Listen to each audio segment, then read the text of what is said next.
Okay, now how this affects me and why, I'm the perfect person for this to happen to. And the worst one is this. In April of this year, I went grocery shopping, and while I was grocery shopping, my wife called me and said, there's drugs in your room. And I said, what?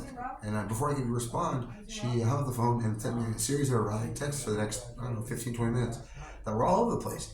And I was like, please stop. You're just freaking me out. What's going on? And needless to say, I showed up to the house. There's a video on my YouTube, you'll see. And she was outside with her animals. She had her items in trash bags, and she was on the phone with PiTe. Now, she made three statements that day. She said, I had a gun, right? I don't own a gun. Sorry. I don't own a gun. The other one was that our protection order had expired the year prior. She's right. And that goes from incident number two. This is part two of a second. So anyway, and number three was that she was afraid of me. So the gun, protection order, expired a year, and afraid. Right? Now, those are three things. None of them true. I don't own a gun. Yes, our protection order expired the year before, but we lived together 4 years prior with no issues whatsoever. And that she's afraid. Why was she afraid? I've never, ever committed an act of violence against my wife. She's my best friend, my soulmate. So I was freaked out. So LCOPD showed up and they said, you're okay. We're going to ask for you for the day. So I said, wow, maybe she needs, maybe she go back and she'll be okay. So the next day I sent, about 5 minutes prior to going to the grocery store, she sent me a loving emoji, saying that, that a love emoji. Now, so that was that. So 2 days later goes by, and I get a processor at the front door. They give me a protection order request that says three things on it, which I found very interesting.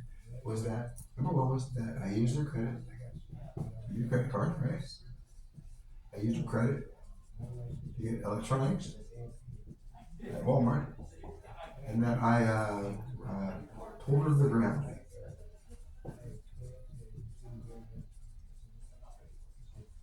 Two days earlier, okay? And a couple of things. First of all, been married for 27 years, over 25 years. I was getting credit cards using your wife's credit cards, domestic violence. Number one, if it was true, but it's not true. Number two was to get electronics at Walmart. She's right, but she was there each and every time next to me. I would have to request it. She'd send her the code. She'd give me the code. I put the code in. I get the scan, give it to the cashier, make the purchase. Now this right here, pulled her to the ground. That did happen, but total opposite. 3 days prior, we was doing exercises, 4:30, and she had a total meltdown. She thought an hour had passed. I had nowhere at the house, and I put in one of the cords wrong. I was just trying to get the cords right. And she wrote down, she goes, I'm late for work, I'm gonna lose my job. Oh my God. And I said, honey, I gave her a hug. I said, only 10 minutes have passed. Look at the clock, please. Somehow I lost my footing, and we fell to the ground. She fell on top of my arm. I couldn't move. And as I was trying to get off my arm, she bit me. And so it wrestled me. I screamed out, saying, help out. We live in the country. I knew nothing was going to happen, but I was trying to break her out of what trance she was in. And so, it wasn't my issue. But that afternoon, I sent her a text. I said, hey, do you realize what you did today? I took her to work, and she was fine. I picked her up. But I said, do you realize what you did today? So I have a text that day that explains what was hurting on me. And yet, you see, I got one for it. It had nothing to do with that, right? So all three of those are lies. But they have nothing to do with the previous call in April that none of them correlate. This wasn't mentioned that day to the police at all, right? So that's number two. Now, by the way, when this actually, those are the only three of the things around there. But actually, the crazy thing is, whenever I got the file, the narrative in the back had a couple of things. That I drained savings. Drained your savings account. Let's see. And then one of my let's say friends stole my iPhone, and I think that was pretty much about it. And then I had a criminal in the house that stabbed somebody. Okay, so criminal stabbed. Okay, well, three things. This never happened. Okay, up until the day of April, it never happened. It could have happened after I left, because when I left and I was told to leave my property, you'll hear this right in a minute. They made me put my stuff in a shopping cart. and I lost my credit card file and my credit report, all my logins, that kind of stuff. When I came back, because you'll see later I went to jail, all my credit cards had been maxed out, and somebody had made electronic payments on them, which increased the available credit, and used that.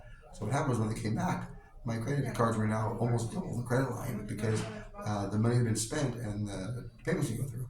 My guess is that somebody did that, and my wife's checking account was attached to my credit card because that's who paid my the payments every month, and the overdraft went to our savings. But this had nothing to do with me. I wasn't even in the situation. This friend stole my iPhone. My iPhone didn't actually get stolen until 2 months after the incident in April. So that actually didn't happen. Criminals have. His name was Chauncey. He was a young man. I was counseling, and yeah, he grew a knife on somebody.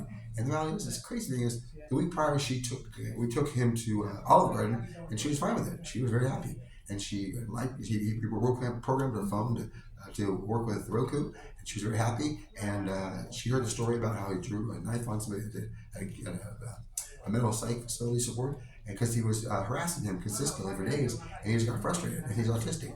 My wife understood that. That was me. That's horrible. I was trying to help him get his work project completed. He was an amazing kid. Been homeless since he was 14 years, now turned 19. So we took him to Olive Garden for his 19th birthday. She had no problem taking him and thought the world of him a week earlier. She's using it in the addendum. But then it actually happened. This right here never actually happened prior. So it wasn't the basis for that original order. So anyway, so we go there. That is the narrative. Now this is so easy to fix, because guess what? I had a text message that my wife knew about the electronic purchases, and she gave me the code. Again, number one is there was no credit cards ever that I got her credit, so that wasn't there. And I had a video that showed that she was, a text message, so she was the one who dragged me to the ground. So all three of those were very easily spinning. What happened was, the day after all this stuff happened, I went and I sent her attorney the proof, so she knew that I was innocent from day one. Now mind you, this is April. Now we're in November. They came. So what happened was that the officer came back to me and said, "Hey, I was just asked you to leave." And he said, "Can you I think it reads that. It's not until here, and I didn't understand it." He read it and said, "I think it's these days stay." He said, "You're right." He let me stay. That was Saturday. Now from Saturday to Thursday, I stayed there. Don't know why. The difference was Thursday they ambushed me. I'll PiTe and made me leave my house. I was like, "I'm 51 years old. Call the city attorney. There's been a mistake here." No, they're gonna do it. They were very abusive to me. And did you realize I was an innocent victim? I was an innocent victim from the very beginning. And yet, this has happened 3 different times with them misinterpreting the documents. And so we ended up going to court the very first time, and I was late because I never got the orders from the house when I came back to make documents. And so I texted my wife and I said, "I'm going to be late. Can you move it to the calendar?" I showed up and the clerk came out and said, "You know what? They rescheduled it because the wife's attorney said you were not properly served." I said, "If I wasn't properly served, there's no order in place. Why am I been homeless for 30 days? I'm sorry, they have to serve the papers." I said, "Okay, that's fine." So, let's just say that was part one. So 30 days later, whenever I come back, and that was my hearing date, and I can show the judge very easily. She was commissioner. She said, "How long do you need to present your case?" I said, 1 minute. And my wife's attorney said 45 minutes. And I looked and said, "You prepared the complaint. You should be prepared to hear it. You should have the notice that day, and you got 68 cents. Now you want 30. I said, "I'm going to be homeless." The commissioner said, "I'm going to continue for 30 more days." Knowing I was homeless. I'm a man. I can handle it. I have no resources. So she didn't hear that was my hearing date. That wasn't a trial preparedness date. She should have heard me that day. So that was now 90 days I've been 90 days I've been homeless. Where's the fairness in that? I'm not a domestic violence victim by any means. Now in between there, I filed a completed order, and I ended up being incarcerated because, you know what, another mistake, another misinterpreted. That day, on my arraignment, the victim's domestic advocate told the judge that my wife told him that I said that if I get out of jail, I'm going to kick her ass. I beat the shit out of her. And I said, I want to say, what? Number one is her phone number was blocked from the jail number from day one, so I never could make the phone call. Number two is she would have had to actually take the collect call. Number three is there'd be regular on the call. Number three is anybody who knows me, I'd never use that language anywhere in the world, even to my wife would be. And no, who cares? There's another problem. Do you understand how it keeps on building and the abuse keeps happening? Now, on June 9th, my wife text ordered me. She sent videos that were private of mine to my parents, and they got decimated. That was a crime. I sent her an email, I heard her email saying, do you know this is a crime? How would I get if I did that to her? She sent a letter to the police, and I was arrested for that and put in jail for 8 days. And then the DA dismissed the charges right before my trial date, making me make it to a plea of sending her a letter from jail saying, I don't know what happened here, but I don't blame you. I want to be your best friend, and this is agency's failure, and I want you not to stress on this, and I love you guys, and the kick bonus, day one, I haven't seen my animals. I have 3 beautiful puppies over my life. They're like my kids. I haven't seen them. My wife cut off all communication. She doesn't give me one time. Her attorney doesn't, I beg and plead. I need clothes. I need things in my house. When I was in jail, I asked for the part of a friend of mine to be able to come and move my stuff into a pod so it's safe and secure. She never returned the phone call. The original day that they moved me out, I told the officer, I'm afraid my stuff is going to get destroyed. And she says, don't worry about it, we'll take care of it, we'll tell her not to. Guess what? Okay, I took all the measures. Now, I followed up and I said, hey, I did like two standbys. Elko PD says, we're letting you in the house, she doesn't want you there. I said, I'm supposed to get my stuff, that's my things. Nope, not going there. Now, the crazy part was when I followed up with Elko PD, they almost seemed proud of the universe, like a protection order against you. We don't have to let you in the house. I said, do you realize I've been the victim the entire time? And yet, you victimized me again. Now, the ironic part is I emailed my wife's attorney just about a month ago. The only thing she ever responded to me ever in this whole month. When I get my son put in storage, she goes, your stuff's been destroyed. It's gone. There's nothing left. So what about my records, my wife's work, and my real estate career, and all my marketing business, and my statements of deposit, and agreements I made loans to people in 2008 that could be repaid one of these days. She didn't mind know that stuff. They're on disk. All the licenses that are required for all training and things, all this stuff I had worked on to create a bigger process later on, it's gone. And yet, guess what? I made every attempt to protect it, and it wasn't there. Do you realize I was destroyed? And yet, it's not the act of a victim, because the reality is my hearing probably is Tuesday. I don't know what's going to happen, guys. I may get sentenced to the death penalty. But even if they hurt me, if they punish my wife, I get hurt because I love her, she's amazing. Doesn't respond to me. I have emotional abuse. I have emotional damage. I feel homeless. I'm very lonely at night. I'm homeless on the streets. I have no clothes. I have no funds. I barely eat sometimes. And yet, the thing is it's been allowed because somebody already stamped that. And now the statistics are crazy. 70% of all domestic violence allegations are turned to be false. You don't want to discourage a woman from filing, but what we're doing, why not? The reality is, guess what?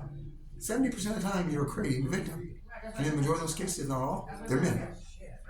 That's the problem, folks. There's a problem here. We're removing men from the equation, that they don't matter anymore. And that they can define. Now, I'm going to tell you how that factors into other things. But that's my story in a nutshell. You can see all of the explanation on the website.